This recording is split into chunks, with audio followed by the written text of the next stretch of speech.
반갑습니다. 저는 소개받은 김상근이라는 사람입니다. 연세대학교에 있고요. 현재 우리 재단법인 플라톤 아카데미에서 본부장으로 일하고 있습니다. 여러분들이 이제 그리스부터 여행을 시작하실 텐데요. 인문학 여행을 시작하실 텐데, 그렇다면은 서양 고전에서, 이제 서양 고전이 출발했던 그리스에서는 도대체 어떤 일이 벌어졌는가에 대해서, 인문학에 왜 고향이 되었는지에 대해서 제가 오늘 여러분들께 강의를 올리도록 하겠습니다. 그리스입니다. 지중해에 있는 해안 국가이죠. 아주 척박한 땅입니다. 이전에 제가 영화를 하나 본 적이 있는데요. 아마 여러분도 보셨을 겁니다. 좀 오래됐습니다만은 My Big Fat Greek Wedding이라는 영화였습니다. 그런데 이 주인공 따님이 미국 사람의 청혼을 받아서 이제 자기 장인이 될 분을 찾아갔는데, 그 장인이 되신 저 할아버지께서 이런 말을 하십니다. 우리 조상들이 철학을 논할 때 당신 조상들은 나무를 타고 있었다, 이런 얘기를 합니다. 무슨 말일까요? 자기 조상들은, 그리스의 조상들은 기원전 5세기, 아니 그 이전에 기원전 8세기에 호메로스가 일리와서 오디세이의 책을 통해서 인간이 어떻게 사유하는가에 대한 근본적인 성찰을 시도했다는 이야기를 하는 것을 볼 수 있습니다. 이게 이제 그리스의 지도인데요. 보시면은 여기가 아테네죠. 여기가 스파르타가 있었던 곳입니다. 펠로폰네소스죠. 여기가 델피라는 곳입니다. 델피. 소크라테스가 신탁을 받았다는 그 델피고요. 올라가시면 이쪽이 올림푸스 산입니다. 올림푸스 산. 아마 이 중에서 올림푸스 산을 등장하신 분은 아무도 없으실 거예요. 저는 2번, 북쪽에서 한 번, 남쪽에서 한 번 올라갔었습니다. 거기에 제우스 신이 있다고 그래서 제가 한번 가봤더니 눈밖에 없더라고요. 그리고 저 위쪽까지 갔습니다. 여기가 이 국경선에 가면은요, 이 굉장히 독특한 곳이 있습니다. 남자 수도사들만 사는 지역이 있어요. 동물도 수컷만 삽니다. 아무것은 들어가지도 못하는 아주 독특한 그 공간에서 제가 입학이 아니라 그 입장 허락을 받아서 잠시 들어가서 수도사들과 이렇게 이야기를 했던 그런 경험이 있습니다. 이 작은 나라, 지중해 이 작은 나라에서 인류에게 큰 선물을 남겼다는 거죠. 오늘 제가 그것을 이 네 분의 이야기를 가지고 설명을 올리고자 합니다. 보시는 것처럼 호메로스와 소크라테스와 플라톤과 알렉산드로스라는 문학가, 그리고 철학자, 그리고 한 사람의 정치가의 생애와 사상을 통해서 그리스가 우리에게 무엇을 남겼을까? 그리스는 우리에게 어떤 인문학적 성찰을 남겼는가에 대해서 제가 여러분께 설명을 올릴 텐데요. 호메로스를 통해서는 인생과 삶을 찬미하는 것이 과연 어떤 의미인가에 대해서 함께 생각을 해보도록 하고요. 소크라테스를 통해서는 숙고하는 삶입니다. 그 유명한 말이죠. Unexamined life is not worth living 이라는 유명한 말이죠. 숙고하지 않는 삶은 살 가치가 없다라고 했던 소크라테스의 가르침이 도대체 무슨 의미인가? 세 번째, 플라톤입니다. 플라톤. 눈에 보이는 것이 전부가 아니라는 거죠.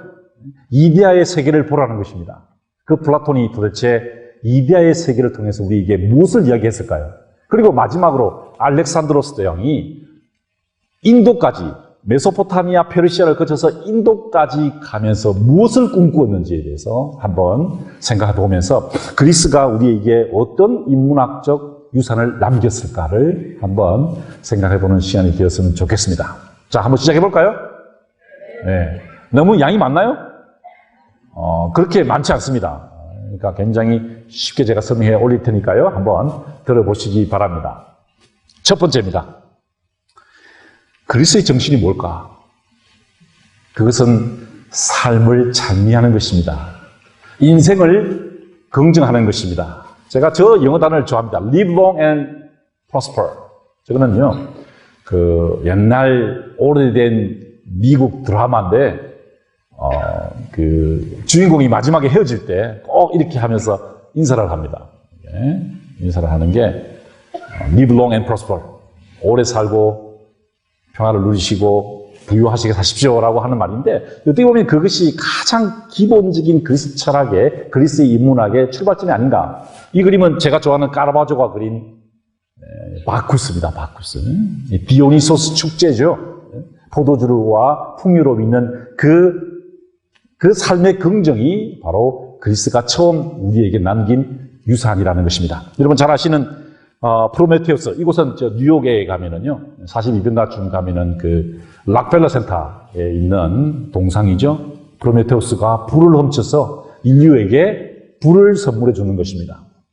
불의 의미가 무엇이냐? 그것이 그 집안에 있는 조상신에 대한 상징이다. 삶에 대한 여러 가지 이야기가 있습니다. 그런데 중요한 것은 인간에게 삶의 출발점인 불을 준 것이죠. 그래서 그는 나중에 이 간을 쪼아박히는 그런 고통을 당했습니다만은 인간에게 불이라는 생명의 근을 전해주는 그런 역할을 하게 되었다는 것을 볼 수 있는데 이 이야기에서부터 우리는 과연 그리스는 인간에 대해서, 인간의 삶에 대해서, 인생에 대해서 긍정하는 태도를 취했다는 것을 알 수 있습니다.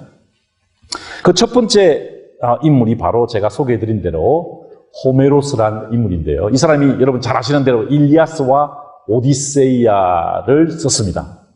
우리 이번 강좌에서 강대진 박사께서 이 호메로스에 대해서 강의를 해 주실 겁니다. 그런데 저는 오늘 그 강대진 박사님의 강의 내용과 좀 다른 것을 제가 말씀드리려고 그러는데요. 최근에 제가 어떤 분을 만났는데요. 자기 딸을 리드 칼리지로 입학을 시켰대요. 그런데 그 리드 칼리지에서 입학 선물이 왔는데요. 입학 통지서와 함께 뭐가 왔냐면은 보시는 것처럼 일리아스와 오디세이가 오더라는 겁니다. 야, 이제 앞으로 우리 오총장님께서 서울대 신입생들에게도 이렇게 일리아스와 오디세이를 이 선물에 자기가 굉장히 감동을 받았다는 거예요. 야, 역시 인문학에 정말 그 스티브 잡스를 낳을 만한 학교구나 이런 생각을 했다는 것입니다. 그 일리아스와 오디세이아는요. 바로 기원 전 5세기부터 교과서로 사용됐습니다. 그래서 보시는 것처럼 학자들이요. 일리아스와 오디세이를 읽어주는 그런 것이 정규 커리큘럼에 있었습니다. 학생들의 수업 태도는 별로 좋지 않네요. 그죠? 네. 학생들이 아주 자유롭게 이렇게 심포지엄이죠. 이렇게 와인도 한잔 하면서 이렇게 강의를 듣는 것을 볼 수 있습니다. 이 작품은 렘브란트 작품인데요. 이번엔 제가 네덜란드 가서 찍어온 사진인데, 흥미로워요. 아리스토텔레스입니다. 오른쪽에 있는 사람이. 그런데 호메로스의 동상을 들고 묵상하고 있습니다. 여러 가지 견해가 있습니다. 왜 렘브란트가 이런 그림을 그렸느냐? 아리스토텔레스가 부유하게 살았어요. 왜? 자기 제자가 누구죠? 알렉산드로스였거든요. 그래서 이 월급을 많이 받았어요. 부유롭게 살았는데, 그렇지만 이 가난하게 살았던 호메로스, 장님으로서 떠돌아다니던 이 호메로스가 훨씬 더 자기보다 더 중요한 인생의 삶을 살았지 않았을까라고 고뇌하는 그 장면을 그랬을 것이다라고 추정합니다. 자, 보시는 것처럼 이 호메로스는요, 신격화될 정도입니다. 문필가들에게. 그래서 밑에 있는 사람들이 대부분 다 문학 작가들인데요. 그의 영감을 통해서 자신의 문학적 전통이 나왔다는 것을 보여줍니다. 일리아스와 오디세이를 썼죠? 일리아스는 전쟁의 이야기입니다. 그렇기 때문에 여기 보시면은 이 여인은요, 무기를 들고 있습니다. 그 다음에 오디세이아는 트로이 전쟁을 마치고 10년 동안 배를 저어가는 항해의 이야기거든요. 고난에 대한 항해에 대한 이야기이기 때문에 보시는 것처럼 노를 들고 있는 것이지요. 그래서 호메로스가 이렇게 신격화될 정도였다는 것입니다. 자, 제가 이번에 튀니지아를 가서 왔습니다. 그게 제가 요새 로마사 공부를 하기 때문에 튀니지아의 로마사가 어떻게 전개되었는가를 이제 보기 위해서 갔었는데, 정말 놀란 게요. 그 튀니지아 북부 아프리카 사막에 있는 박물관에 모자이크가 있는데 그 모자이크가 보시는 것처럼 오디세이아의 이야기입니다. 사이렌의 유혹 소리를 견디는 오디세우스가 배를 저어서 항해가는 그 모습을 모자이크로 기가 막히게 해놨더라고요. 그만큼 여러분 북아프리카에 이런 모자이크가 있었다는 말은 무슨 말일까요?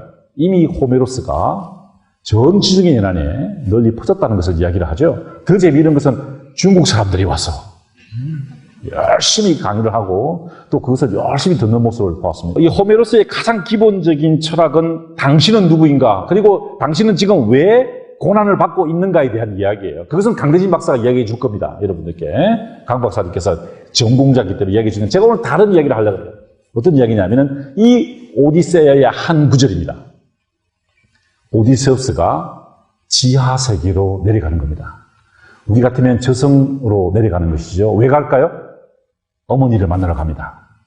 어머니를 만나서 예언을 듣기 위해서 내려가게 되죠. 아주 흥미로운 부분이다. 왜냐하면은 영웅은 늘 항상 언제나 고난을 겪어야 된다는 것을 이야기하는 거죠. 지하 세계에 내려갈 만한 그런 고난을 겪어야 된다는 것입니다. 그 이야기를 담고 있는데요.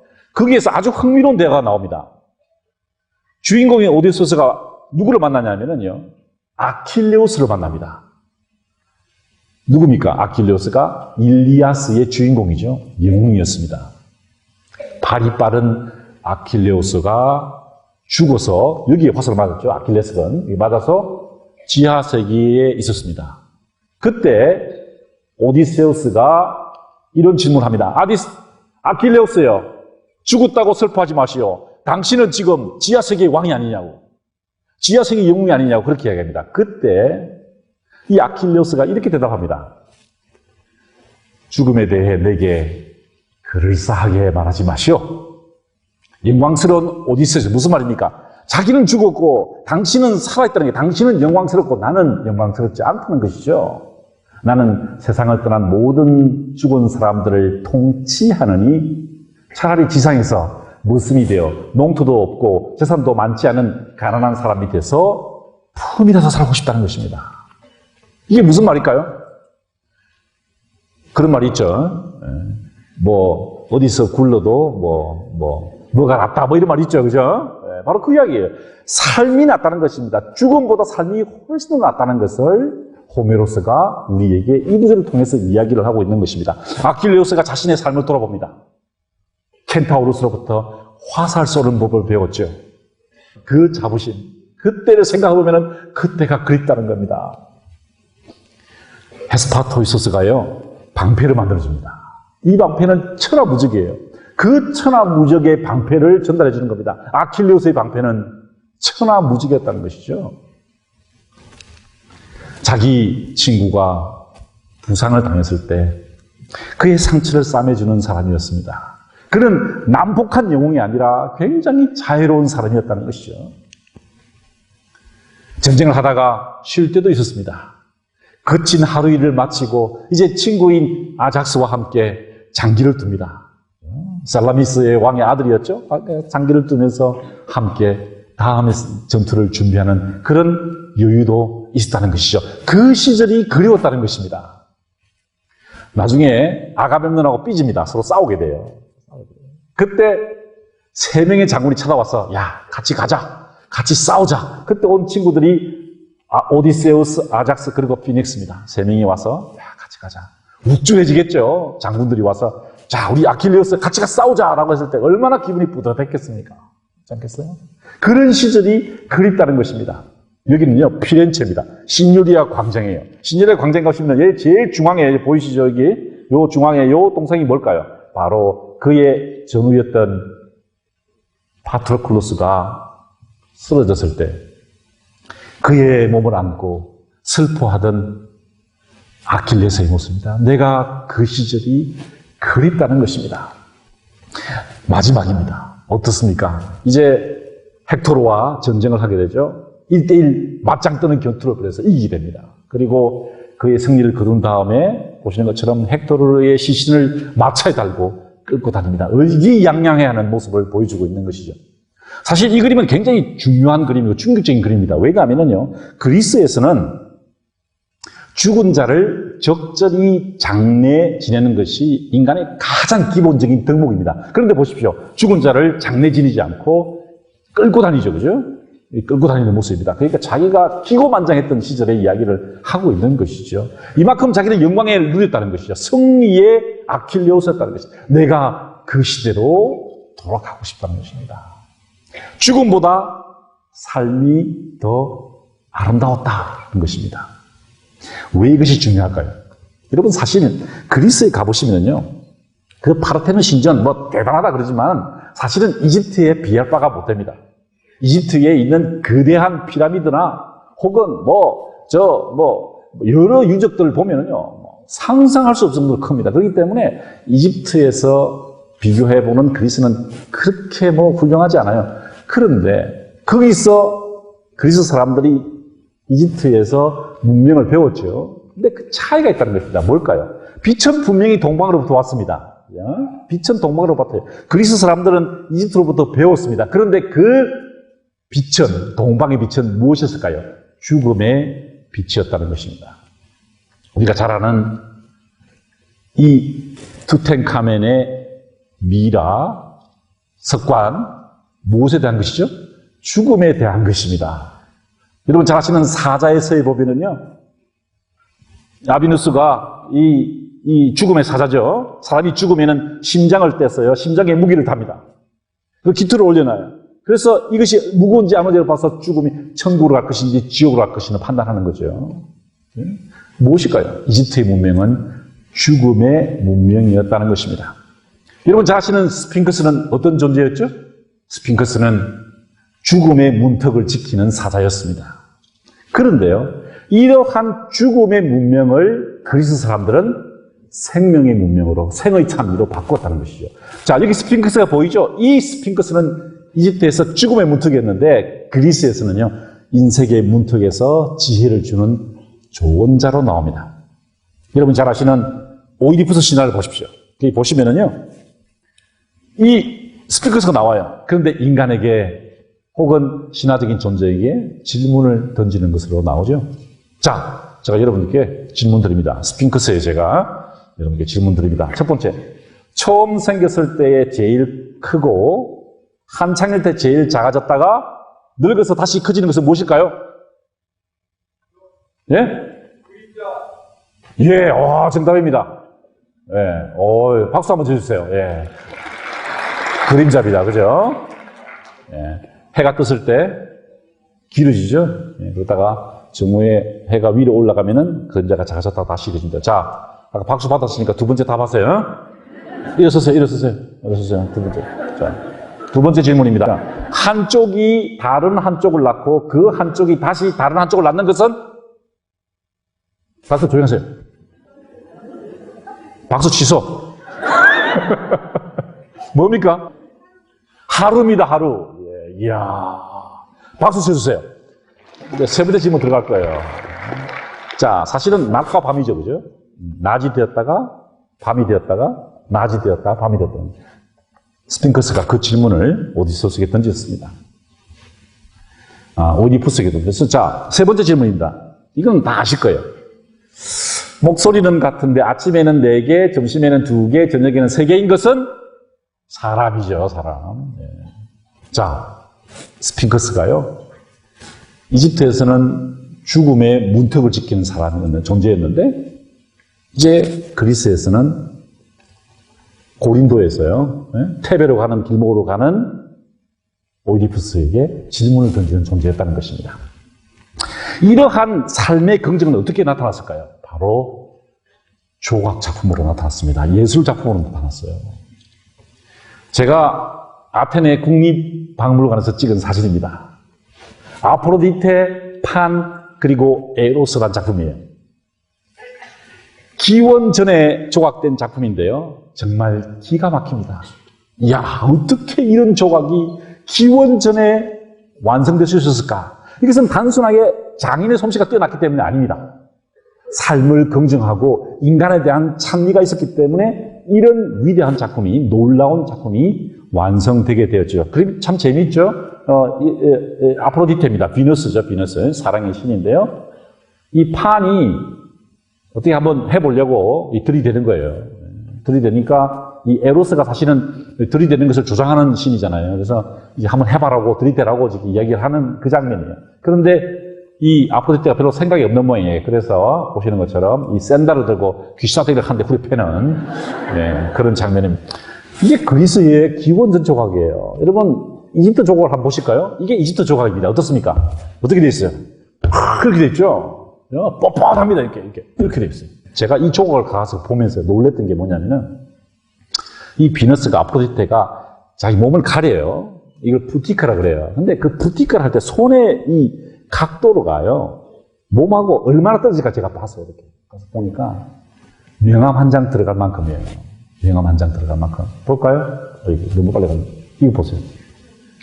명암 한 장 들어갈 만큼 한 차이를 딱 둔 겁니다. 이게 대리석을요, 조각해가지고 붙인 게 아니에요. 한 개의 대리석을 잘라낸 겁니다. 조각해낸 거라는 거예요. 어떻게 이런 조각들이 완성될 수 있을까요? 인간에 대한 찬미가 있었기 때문에 가능했다는 거죠. 삶을 긍정했기 때문에 그것이 가능했다는 것입니다. 그래서 이런 조각들이, 물론 이것은 로마 시대의 조각입니다. 하지만 인간에 대한 이해가 있었기 때문에, 관심이 있었기 때문에, 사랑이 있었기 때문에 이런 조각이 만들어졌다는 것이죠. 자, 이러한 인간에 대한 관심은요, 삶에 대한 관찰로 나타났습니다. 그리고 그 삶에 대한 관찰을 통해서 그리스의 비극이 탄생하게 됩니다. 여러분 잘 아시는 소포클레스가 3대 비극 작가 중에 한 사람이죠. 그 사람이 쓴 오이디푸스, 안티고네, 엘렉트라 같은 작품들 지금도 우리 한국에서 상영되고 또 전 세계에서 상영되는 그런 소중한 인류 유산입니다. 근데 그것이 어떻게 만들어졌을까요?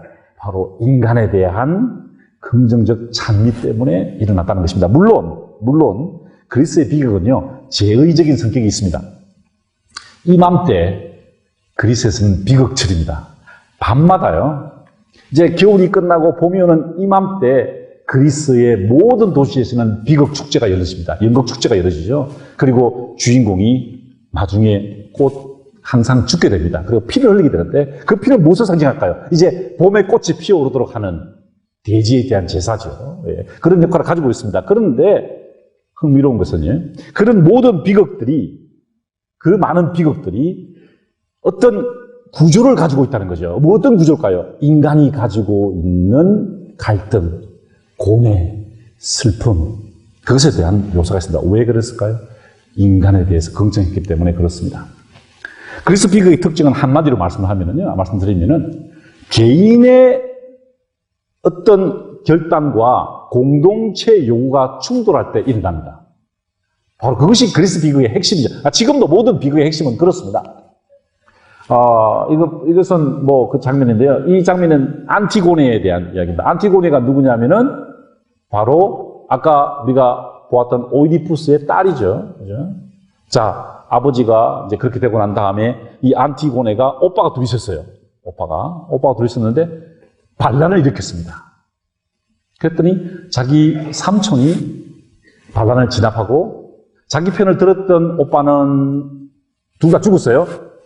장례를 잘 지내줍니다. 그런데 그 다른 오빠는 보시는 것처럼 시체를 유린해버립니다. 땅에다 버려버립니다. 아까 제가 말씀드렸죠. 그리스에서는 시신을 잘 장례 지내야 그것이 인간의 도리라고 했는데 버려져 있었습니다. 안티고네의 고뇌는 뭘까요? 무슨 고뇌를 하게 됩니까? 내 오빠를 묻어야 하느냐? 아니면은 우리 그리스의 이 나라를 위해서 내가 이 오빠의 시신을 그냥 내버려 두어야 하는가에 대해서 고민하게 되는 거죠. 개인과 단체, 조직, 그것이 갈등을 일으킬 때 우리는 비극적 상황에 처하게 됩니다. 자, 엘렉트라 이야기는요, 더 잔인합니다. 더 잔인한 이야기죠. 엘렉트라는 아가멤논이 누구냐면은 트로이 전쟁에 참여했던 그리스의 연합군 사령관이었습니다. 근데 10년 전쟁을 마치고 돌아왔는데 여자를 하나 데려왔어요. 카산드라죠. 그랬더니 부인이 완전히 열이 받았어요. 누굽니까? 바로 클리타임네스트라죠. 그를 만난 게 바로 저 젊은 남자와 바람이 났어요. 남편이 10년 동안 자리를 비우고 있으니까 젊은 남자와 바람이 났어요. 그러고 있는데 자기 남편이 다른 여자를 데려오니까 죽이고 싶을까요? 살리고 싶을까요? 그런데 신탁이 있었습니다. 절대로 저 아가멤논은 죽지 않을 것이다. 물에서도 죽지 않고 땅에서 죽지 않을 것이다. 그럼 어디서 죽여야 돼요? 공중에서 죽여야 돼요? 어떻게 죽이느냐? 아가멤논이요, 모욕을 하기 위해서 욕조로 들어갑니다. 그때 한 땅을 짚고요, 딱 들어서 욕조에 딱 여기는 물이죠. 여기는 땅이죠. 그때 죽인 거예요.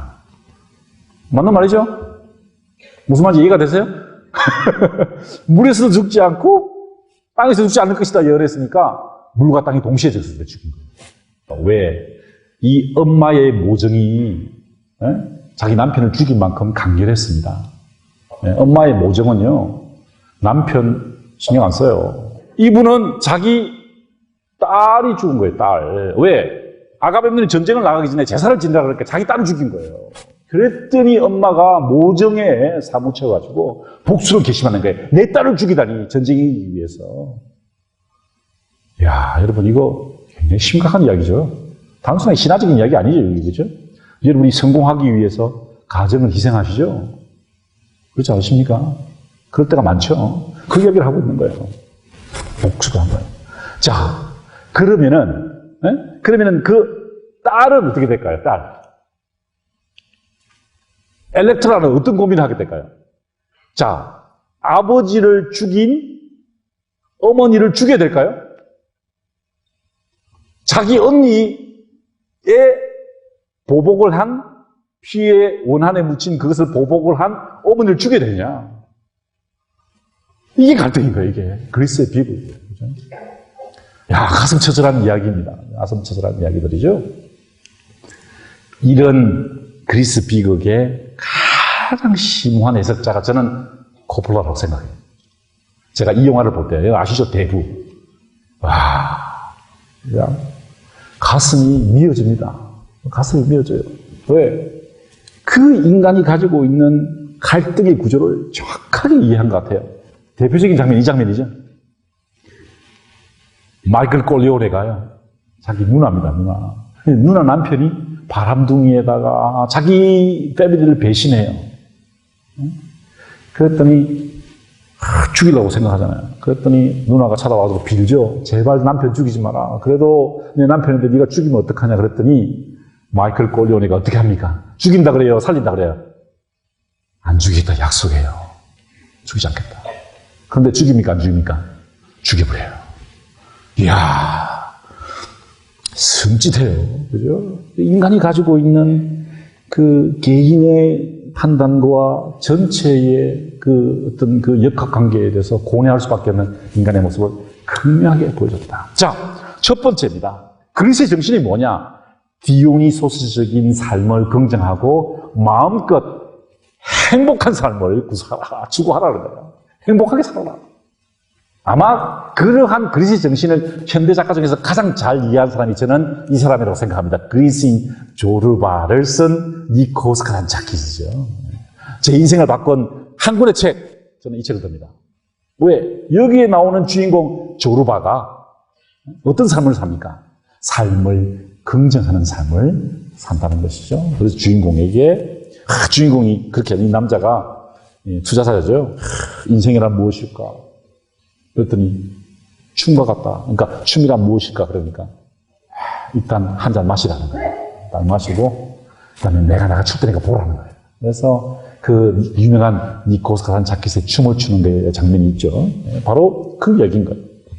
인생을 긍정하고 삶을 찬미해야 된다는 것입니다. 그런데 여기서 이야기가 끝이 아니라는 거예요. 두 번째로 넘어갑니다. 그것은 다른 바쿠스예요. 아까 보셨던 그 풍요로움과 잔치의 바쿠스가 아니고 보시는 것처럼 아주 고뇌하는 바쿠스가 역시 같은 카라바조에 그랬는데요.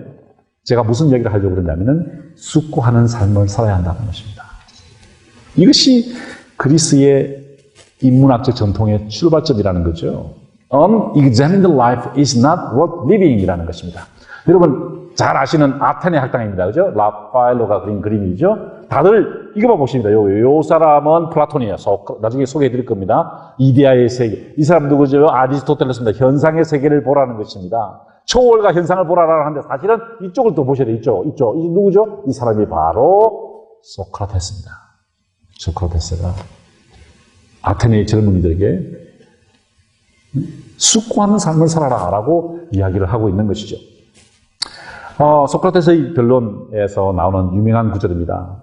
친구들이 그리고 제자들이 찾아와서 이렇게 이야기합니다. 감옥에 갇혀 있는 그에게 야, 우리 도망가자. 돈 조금만 내면은 여기서 나갈 수 있다. 다들 그렇게 하는데 왜 이러느냐? 그랬더니 소크라테스가 이렇게 이야기를 하죠. 인간에게 가장 소중한 일은 언제나 탁월함, 아레텔인데요. 탁월함에 대해 논하고 자신과 이웃을 성찰하는 것이라네. 그리고 쑥과하지 않는 삶은 살 가치가 없는 것이지 라고 이야기를 합니다. 이것이 사실은 그리스가 인류에게 남긴 위대한 유산이었어요.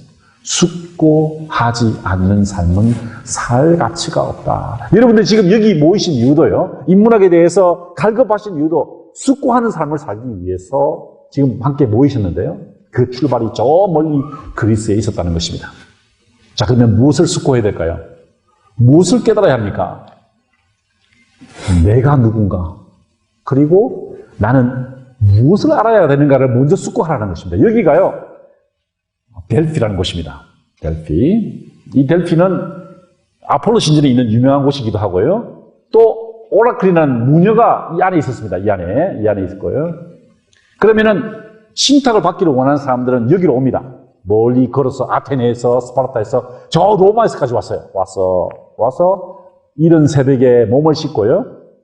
앞으로 나갑니다. 여기 입구에서 남자 재관이 이렇게 맞이한 다음에요. 염소를 드려봅니다. 염소를 드려서 찬물을 확 끼얹어요.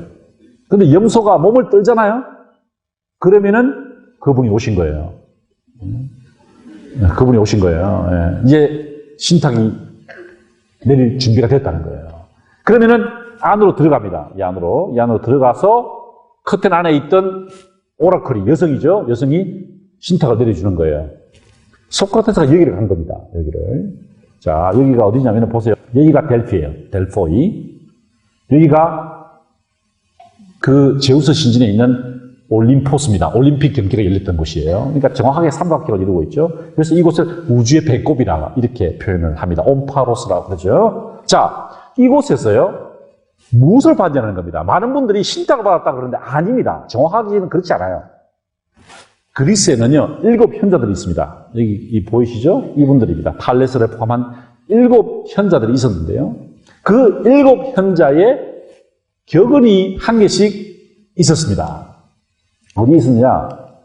여기 보시면 여기에요. 여기에 벽에 쭉 붙어 있어요. 뭘 봤냐? 첫 번째, 탈레스의 격언이 있습니다. 너 자신을 알라. 두 번째, 솔론의 유명한 계획을 일으켰던 솔론이죠. 모든 일에서 절제하라. 세 번째, 불가능한 것을 탐하지 말라. 모든 일에서 멀리 내다보라. 절제가 최선이다. 모든 인간은 악하다. 어떤 선택할지 알아야 한다. 라는 7개의 경문이 써 있는데 그 중에 한 개를 본 겁니다. 무엇을 봤을까요? 바로 너 자신을 알라라는 것을 본 겁니다. 나머지 것들도 굉장히 중요합니다. 그런데 소크라테스는 제일 먼저 너 자신을 알라라는 것을 보았다는 것이에요. 그리고 자기를 성찰하는 삶을 살기 시작했다. 물론 그 이야기가 나중에는 내가 지혜로운 자다. 그러니까 지혜로운 게 뭐냐 이러면서 그 아테네 가서 사람들과 대화하면서 그 사람들이 자기가 지혜라고 있다고 하지만 지혜를 모르기 때문에 결국 내가 지혜로운 사람이다. 왜? 나는 모른다는 것을 알기 때문이다. 라는 이야기가 나오죠. 근데 척진발전은 바로 너 자신을 알라라는 자기 성찰에 대한 이야기였다는 것입니다. 그래서 그는 아테네로 돌아갔어요. 지도자들에게, 젊은이에게 특별히 성찰할 것을 요구했습니다. 자신의 본질이 무엇인지를. 그 다음에 중요한 게 뭘까요? 내가 무엇을 알아야 하는가예요. 무엇을 알아야 하는가. 그래서 여러분 잘 아시는, 제가 영어로 표현했습니다만은 To know is to know that you know nothing. 나는 알지 못한다는 것을 안다는 것입니다. 나는 아직 잘 알지 못한다. 정말 대단한 성찰이지 않습니까? 우리는 어떻게 됩니까? 나이가 들고 또 학벌이 쌓이고 경험이 쌓이면 어떻게 되죠? 더 이상 배우려고 하지 않죠. 남의 이야기를 듣잖아요. 왜? 내가 안다고 생각하니까. 근데 진정으로 안다는 것은 어떤 자세냐? 내가 모른다는 것입니다. 내가 모르는 것을 안다는 것이 나의 유일한 알미다라고 했을 때 그가 우리에게, 인류에게 위대한 인문학적 전통을 남겼다는 것입니다. 그가 죽음에 이를 때까지 그가 죽음에 이를 때까지 자신의 입장을 지켜서 마지막에 독배를 들면서 인생을 마감했다는 것이죠. 세 번째입니다. 소크라테스의 제자였던 플라톤이 이렇게 이야기했습니다. 반짝인다고 모든 것이 금이 아니다. 이것은 물론 플라톤이 한 말은 아닙니다. 그런데 그의 핵심 사상을 제가 쉽게 표현한 겁니다. All that glitters are not gold. 반짝인다고 모든 것이 금이 아니다 하는 것입니다. 세상에 얼마나 금처럼 보이는 게 많습니까? 반짝반짝하는 거 많죠? 반짝이들이 얼마나 많습니까? 그런데 그것이 다 금이 아니라는 거죠. 왜? 보이는 것이 전부가 아니고 그 보이는 것 너머에 초월적인 것, 보이지 않는 것의 원형이 존재한다는 것입니다. 저는 이 모자이크를 좋아합니다. 이 모자이크가 바로 플라톤 아카데미의 모습을 보여주고 있습니다. 현자 플라톤이요, 지혜의 나무 밑에 앉아서 명상을 하고 있죠. 젊은이들과 그의 제자들이 함께 둘러싸여서 철학적 대화를 나눴습니다. 이상적인 사회란 무엇인가? 이상적인 국가란 무엇인가? 바람직한 인간은 도대체 어떤 인간인가? 라고 토론했고, 그 플라톤 아카데미에서 위대한 저술이 나왔죠. 바로 국가론입니다. 국가론 다들 읽으셨죠? 자, 어떤 내용입니까? 국가. 돈벌이를 하는 부류와 보조하는 부류, 그리고 수호하는 부류, 이들 각각이 나라에 있어서 저마다 제 일을 할 때에 비즈니스 하는 사람은 비즈니스 열심히 하고요. 학자들은 공부 열심히 하고요. 학생들도 공부 열심히 하고요. 정치가는 성실하게 나라를 이끌을 때 국민들은 성실히 납세와 조세와 병력의 의무와 그리고 국민의 권리를, 헌법이 보장한 국민의 권리를 지킬 때 그것이 이상적인 사회라는 것입니다. 그것이 자신에게 맞는 자신의 일을 함이 올바름이라는 거예요. 이것이 나라를 올바르도록 하는 것이 아니겠나라는 핵심적인 구절이 있습니다. 자, 군주는 무엇을 해야 됩니까? 여러분, 플라톤의 국가론이 이상적인 국가로 보았던 것은 스파르타였습니다. 아테네가 자기 스승 소크라테스를 죽음에 몰아넣는 걸 보면서 플라톤은 그렇게 생각했죠. 이것은 이상적인 국가 아니다. 우리가 이상적인 국가를 볼 때는 늘 뭘 봐야 되냐? 스파르타를 봐야 된다. 그 스파르타의 군주는 어떤 모습이죠? 늘 지혜가 있어야 한다는 것입니다. 두 번째, 수호자는 뭘 가져야 될까요? 수호자는 용기가 있어야 됩니다. 영화 300, 그것도 스파르타에 대한 이야기죠.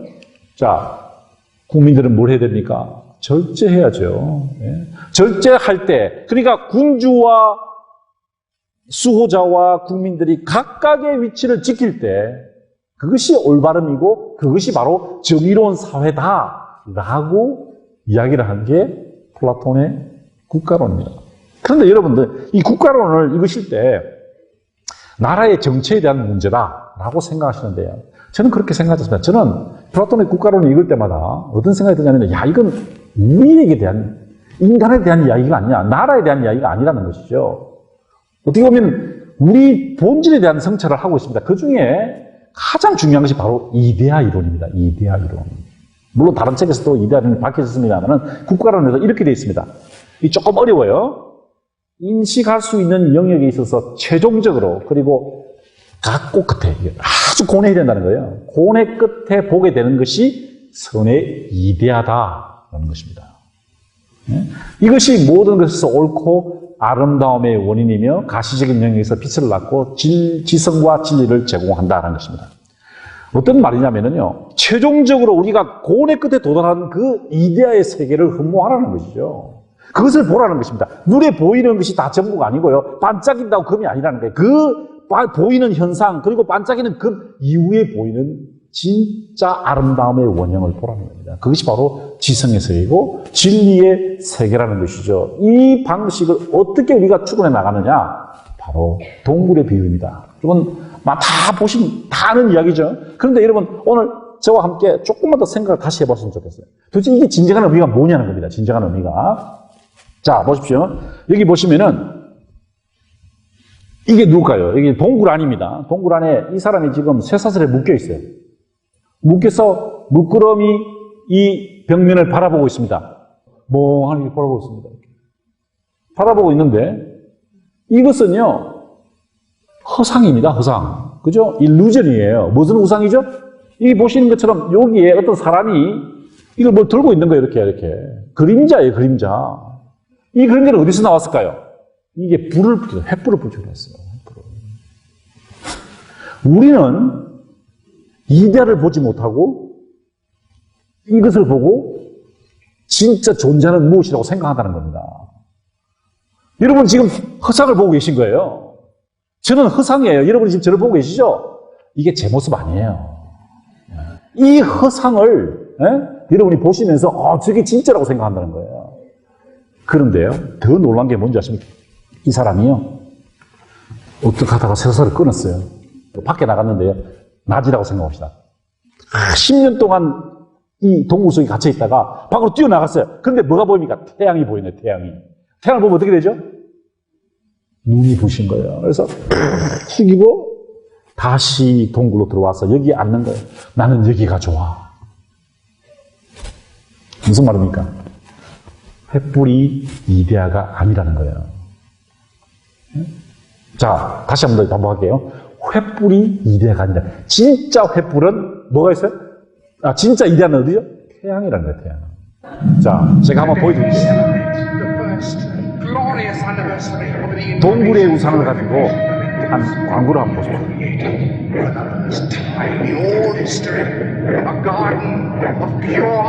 애플에서 만든 광고죠. 1984년 광고입니다.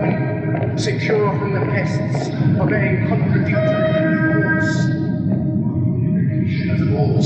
is more powerful a weapon than any fleet or army on earth. We are one people. 동굴에 갇혀 있죠. One resolve, one cause. Our enemies shall talk themselves to death, and we will bury them with their own confusion. We shall prevail. On January 24th, Apple Computer will introduce Macintosh.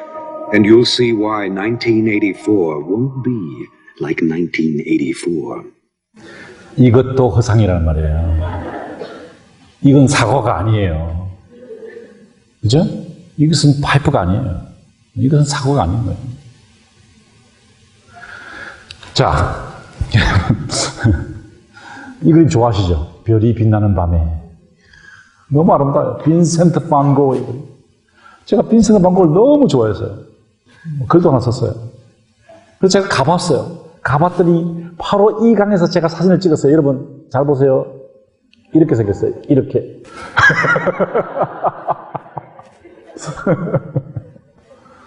야, 빈센트 반 고흐가 위대하죠, 그죠? 정말 이 강을 보고 그런 상상을 할 수 있다는 게 정말 놀라워요, 놀라워요. 자, 여러분 이 성당, 와, 오베르에 있는 성당이죠. 야, 나는 이 그림 볼 때마다 와, 진짜 성당은 어떻게 생겼을까? 가봤어요. 가봤더니 이렇게 생겼어요. 이렇게. 자, 눈에 보이는 것하고, 그죠? 그려진 것하고 다르죠. 많은 경우에 우리는 허상을 본다는 겁니다. 너무 많은 경우에 우리가 허상을 봐요. 자, 그 이데아를 보면서 그 이데아는 어떻게 보셨을까? 어떻게 인식될까? 어떻게 쇠사슬을 끊게 될까요? 한번 생각해 보십시오, 여러분.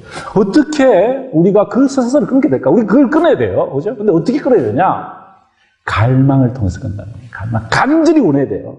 이게 인문학이 우리에게 요구하는 것이다. 간절히 원해야 됩니다. 그러니 여러분, 간절한 마음으로 여기 오세요. 갈망해야 돼, 갈망해야 돼. 그런데 그 갈망이 어떻게 나냐? 에로스를 통해서. 여기 말하는 에로스는요, 에로티시즘하고 다른 거예요. 사랑입니다, 사랑. 무슨 사랑을 가져야 될까요? 쇠사슬을, 그것이 자유라고 생각하는 쇠사슬에 묶여있는 사람을 보고, 우리 이웃들을 보고 무슨 생각이 됩니까? 내가 저 이웃들에게 에로스를 품어야 돼요. 사랑을 품어야 된다는 거예요. 나는 자유로워요. 그런데 자유롭지 않은 저 영혼을 위해서 여러분이, 우리가 사랑의 마음을 품어야 된다는 거예요. 그리고 가서요, 쇠사슬을 풀어줘야 돼요. 풀어줘서 이 사람이 자유로운 인간이 될 수 있도록 도와줘야 된다는 것입니다. 자, 동료들에 대한 사랑이 깃들어지면, 에로스가 깃들어지면요, 동굴에서 그림자를 보고 있는 동료들에게 진정한 이데아의 세계를 보여주고 싶은 갈망이 생긴다는 것입니다. 여러분, 이데아를 한번 보고 나면요, 그 이데아를 우리 이웃들에게 보여주시면 갈망이 생기는 거예요. 그래야 된다는 겁니다. 인문학은 자기 성찰에 출발합니다. 하지만 거기서 머물러 있어서는 안 됩니다. 실천하셔야 됩니다. 실천. 어떻게 해요? 갈망하셔야 돼요.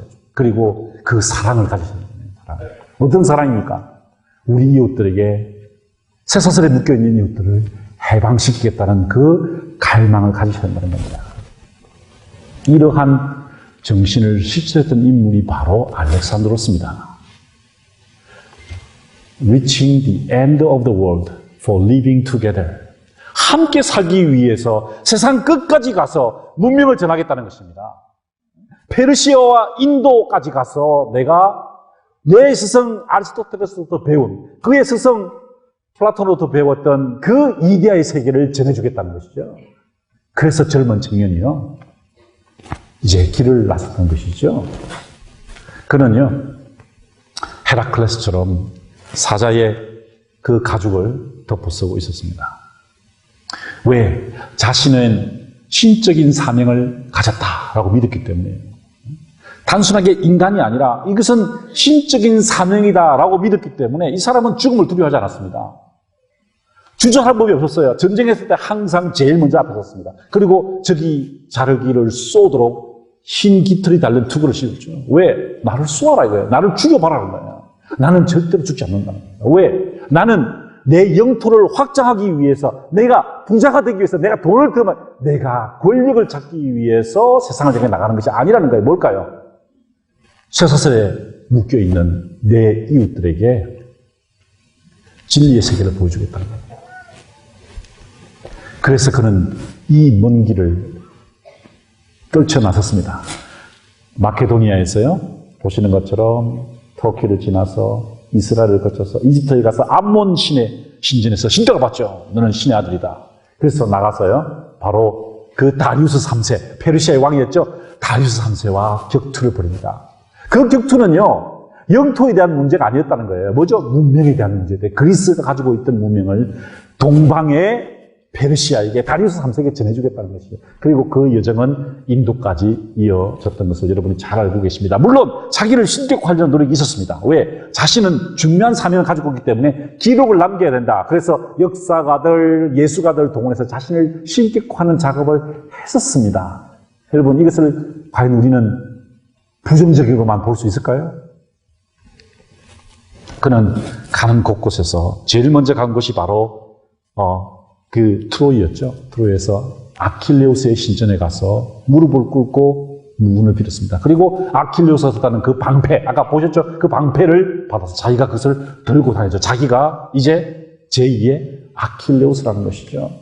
이 사람은요, 놀랍게도 절대로 남의 땅을 침범한 다음에 그 지역의 종교나 문화를 파괴하지 않았습니다. 이스라엘에 방문했을 때는요, 심지어 스스로를 개종자로 부르었다고 그러죠. 왜? 이스라엘의 문명을, 유대의 종교를 존중해주는 태도를 취했다는 것입니다. 심지어 선정을 베풀었습니다. 이 여인이요, 재판을 받게 되었습니다. 어떤 범죄를 저질렀냐면요, 자기가 그리스 군인에게 겁탈을 당했어요. 그랬더니 그 사람을 데려다가 유혹을 해가지고 우물가에 가서 우물에 빠져 죽여버립니다. 그랬더니 재판을 받았는데 알렉산드로스가 무죄 방면을 해주는 거죠. 왜? 그 남자가 잘못했다는 것입니다. 알렉산더의 이름을 딴 알렉산드리아라는 도시가 만들어졌고, 이곳에 있는 도서관이 지중해 문명의 중심이 되었던 것을 여러분 잘 기억하십니다. 그리고 다리우스 3세와 드디어 일대 대결을 벌이게 되는 것이죠. 그리스와 페르시아였습니다. 문명과 비문명의 대결이었죠. 이것은 단순하게 한 사나이의 욕망이나 한 사나이의 권력욕이 아니었다는 것이죠. 바로 그 그리스의 인문 정신을 퍼뜨리겠다는 그의 열망에서 이런 일들이 일어났다는 것입니다. 그래서 승리를 거두죠. 물론 처음에는 이제 도망갑니다, 다리우스가. 다 내팽개도 도망가요. 가수들 다 내팽개치고 도망갑니다. 그랬더니 이제 잡으러 다니다. 결국 다리우스 3세가 자기 편에게 죽게 돼요.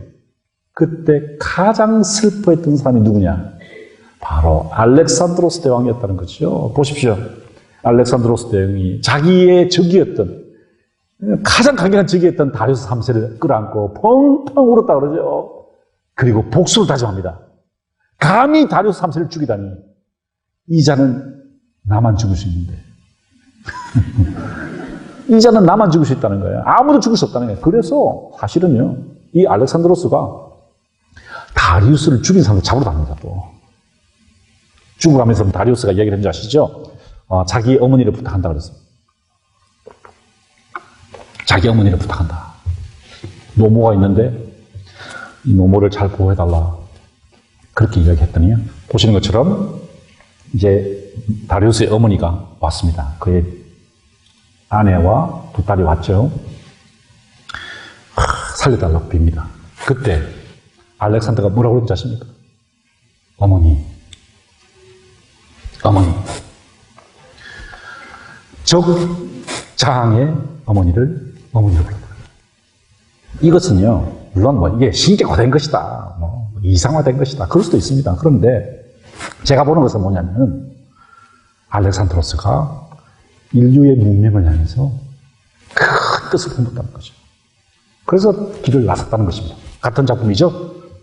이 르네상스 시대의 베로네세가 그린 겁니다. 어머니가 들어왔을 때 알렉산드로스가 어머니라고 부른 장면이죠. 이슬람 문명권에서 알렉산드로스는 두 개의 뿔을 달린 영웅이다, 이렇게 표현합니다. 괴물이라는 뜻이 아니고요, 동양과 서양을 동시에 통일했다, 이런 뜻입니다. 그래서 두 개의 뿔이 달렸다, 그죠? 그 대표적인 장면이 바로 이 장면이죠. 부케팔로스라는 명마를 타고 보시는 것처럼 저 찬드라굽타의 군대와 코끼리 부대와 대결을 벌였습니다. 겁없이 달라들었죠. 그러다가 이제 인두스 땅을 쭉 정벌 하고 이제 부하들이 이제 막 불평을 터뜨립니다. 돌아가자. 좋다, 그래 돌아가자. 부하들 데리고 사막을 건너가다가요, 위기를 겪게 됩니다. 왜? 물이 다 젖었어요. 그때 부하가 물을 들고 옵니다. 마지막 물이라고. 마지막 물을 드시라고. 그랬더니 알렉산드로스가 어떻게 하죠? 그 물을 부어버리죠. 땅바닥에 부어버립니다. 너희가 목마를 때 나도 목마르겠다. 이게 바로 알렉산드로스가 가졌던 정신이었던 것입니다. 자, 그런데 이제 다 거의 끝이 납니다. 그 그리스가 왜 쇠퇴했느냐. 자, 이 플라톤이 이상적인 국가로 보았던 스파르타의 예를 봅시다. 왜 이런 용맹스럽고 뛰어난 영주가, 왕이 다스리는 나라가 망하게 되었을까요? 제가 플라톤을 보면서 즐겁을 하고 있습니다. 이게 플라톤이에요. 여러분, 플라톤을 조심하셔야 됩니다. 왜? 플라톤이 보았던 그 이상적인 국가는요, 스파르타는 배타적이었다는 것이요. 그 사회의 약자들에 대해서 배려가 없었습니다. 이 영화에 보시면은 300이라는 영화죠. 공격적이라서 안 보신 분도 많이 있을 텐데, 보시면은요, 장애인이 어떻게 되냐, 죽여버리죠. 지극히 배타적이었다. 약자들에 대해서. 심지어 타자들을 어떻게 합니까? 악마시 했어요, 악마시. 그죠? 크세르크세르라는 저 동방 오신 황제를 영화에서도 그렇게 묘사되어 있지만 괴물처럼 보여요. 타자를, 약자를 배타적이고 괴물을 볼 때 그 사회는 폐쇄적인 사회가 된다는 겁니다. 칼 포퍼가 쓴 유명한 열린 사회와 그 적들이라는 책이 바로 그 주장을 담고 있죠.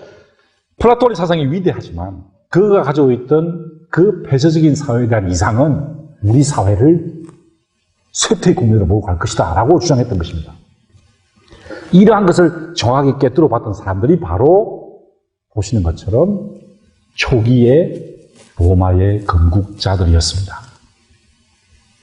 위대한 그리스의 정신을 계승하되 그리스의 실수를 반복하지 말라는 것입니다. 위대한 정신은 따라가되 그 배타성, 그것을 조심하라는 것이죠. 여러분, 로마 사람들은요, 총 8만 킬로미터의 도로를 건축했습니다. 야, 여러분이 8만 킬로미터면 어느 정도인지 잘 감이 안 오시죠? 제가 파리에서 차를 빌려가지고요, 파리 남부를 쭉 돌아서 이탈리아 국경을 넘었어요. 밀라노를 거쳐서 피렌체, 로마, 나폴리 거쳐서 다시 오른쪽으로 움브리아 쪽으로 돌아가지고 쭉 돌아서 코모 호수를 통해서 알프스 산맥을 넘은 다음에 북쪽으로 네덜란드를 돌아서 파리까지 돌아오는 게 7,000km였어요. 그게 7,000km였어요. 제가 달려봤어요, 차로. 7,000km인데 이게 지금 8만 km. 여러분, 길을 놓는다는 게 무슨 말일까요? 길을 놓으면은 군대가 이동하기 좋습니다. 물론 맞아요. 그런데 그 길을 통해서 누가 들어오죠 또? 적이 들어올 수 있다는 거예요. 그런데 로마는 길을 냈다는 겁니다. 길. 무슨 말일까요? 개방성을 추구했다는 것이죠. 하지만 같은 시대의 진시황은 뭘 쌓았습니까? 만리장성을 쌓았어요. 뭡니까 이게? 이민족들이 넘어오지 못하도록 했다는 겁니다. 와, 이것은 굉장히 우리에게 많은 것을 시사하죠. 그죠? 우리 사회가 어떻게 돼야 될까요? 개방적인 사회가 되어야 된다는 것을 이야기하는 거죠. 그죠? 배타적인 사회가 됐습니다. 약자들을 돌보는 사회가 되어야 된다는 것입니다. 우리 인문학적 성찰을 하는 사람들은 늘 약자들을, 타자들을 존중해야 된다는 것이죠. 자, 제가 로마에 가면은요, 여기를 자주 갑니다. 바티칸 박물관에 가면은, 로마, 바티칸에, 요즘 언론에 많이 나오는데요. 신기하게 그리스 조각들이 쭉 있어요. 카피돌리오 박물관, 여기는 이제 세큘러 한데 보시면 여기도 보면은 그리스 조각들이 많이 있어요. 왜 그럴까요? 로마 사람들이 그리스의 정신을 본받으려고 했다는 것이죠. 그런데 여러분, 가장 중요한 마지막 부분. 그리스 조각에서 뭘 배워야 될까요? 이 그리스 사람들은요, 향연이라는 단어를 이렇게 썼습니다. 심포지움. 지금 여기도 심포지움이 벌어지고 있는 거예요. 지식의 향연이 벌어지고 있는 거죠. 근데 그 심포지움은 심은 함께, 포지움, 잔을 든다는 뜻입니다. Drink together. Drink together. 그런데 로마 시대에는요, 특히 로마의 정신을 이어받았던 단테에 의하면은요, 그 향연이 어떻게 번역되었느냐? 이렇게 번역됐어요. convivio. con은 뭐죠? 함께. vivio는 살자는 뜻입니다. living together. living together. 그리스 사회의 그 지혜의 향연은요, 함께 즐기는 것이었습니다. 그런데 그것이 어떻게 발전되어 가야 하느냐? 함께 살자라는 정신으로 이어져야만 한다는 것이죠. 그것이 우리가 그리스에서 실패를 통해서 배우는 중요한 교훈이 될 것이라는 것입니다. 자, 이것이 제가 여러분들께 오늘 강의해드린 그리스를 통해서 고대 그리스를 통해서 본 인류 인문학의 첫 출발점에 대한 공부를 했습니다. 호메로스를 통해서요, 인생을 긍정하고 삶을 찬미하는 자세가 얼마나 중요하냐. 두 번째, 소크라테스를 통해서 숙고하지 않는 삶은 의미가 없고 가치가 없다라는 거. 그리고 세 번째, 플라톤을 통해서 보이지 않는 것의 중요성에 대해서 말씀을 올렸습니다. 그리고 쇠사슬에 갇혀있는 그 불쌍한 이웃들을 향해서 우리가 에로스를 느껴야 된다. 사랑을 느껴야 된다는 것이죠. 그 사랑을 느껴야만 우리가 알렉산드로스처럼 세상을 나가서 큰 뜻을 품고 이 세상을 섬기는 사람이 될 수 있다. 우리끼리만 지식의 향연을 버리는 것이 아니라요. 오늘 우리가 배운 것, 그리고 이번 학기 동안 배울 것들을 가지고 우리만 지식의 향연을 나누는 것이 아니라 우리가 함께 여러분의 이웃들, 여러분의 가족들, 여러분의 친구들에게 인문학적 가치를 나누어 주는 것이, 그래서 함께 사는 것이, living together 하는 것이 고대 그리스에서 배우는 인문학의 기본 가치임을 말씀드리면서 제 강의를 모두 마치도록 하겠습니다. 하기 전에 잠깐만요. 제가 하나 빠뜨렸습니다. 되게 중요한 이야기예요. 이제 항상 좋은 글이나 좋은 강의는요, 마지막에 원점으로 돌아가야 됩니다. 항상 그래야 돼요. 여러분, 글쓰기 하실 때도 처음에 무엇인가 암시를 준 다음에 쭉 돌아서 원점으로 돌아갈 때 사람들이 감동을 받습니다. 그래서 저는 항상 제 강의에서 그러한 고도의 수사적 장치를 마련하는데요. 여기입니다. 자, 아까 제가 말씀드린 걸 한번 정리를 하면요. 1. 우리가 뭘 배워야 되느냐? 항상 숙고하면서 자신을 성찰하자. 두 번째, 눈에 보이지 않는 가치를 추구하는 삶. 두 번째, 세상과 역사의 변화를 위해 노력하는 삶을 살자. 마지막으로 삶을 긍정하고 즐기며 더불어 사는 삶을 살자는 것입니다. 이것이 사실은 제가 오늘 해설해드린 고대 그리스의 가장 근본적인 인문학적 성찰의 핵심입니다. 그런데 그 네 개의 정신을 한 단어로 정리해달라. 아레테입니다. 아레테. 이 보이시죠? 아레테 여신. 어떤 여신입니까? 탁월함입니다. 탁월함. 인문학을 공부하고 묵상하고 삶에 실천하고 하는 사람은 늘 탁월함을 추구해야 되고요. 저희 재단 플라톤 아카데미가 추구하는 정신이 바로 그 탁월함입니다. 여러분의 삶 속에서 탁월함이 이렇게 네 가지 덕목으로 나타나서 여러분 주위에 정말 이웃들에게 이 인문학의 향연을 함께 나누시는 이번 한 학기가 되기를 간절히 바라면서 제 강의를 마치도록 하겠습니다. 감사합니다.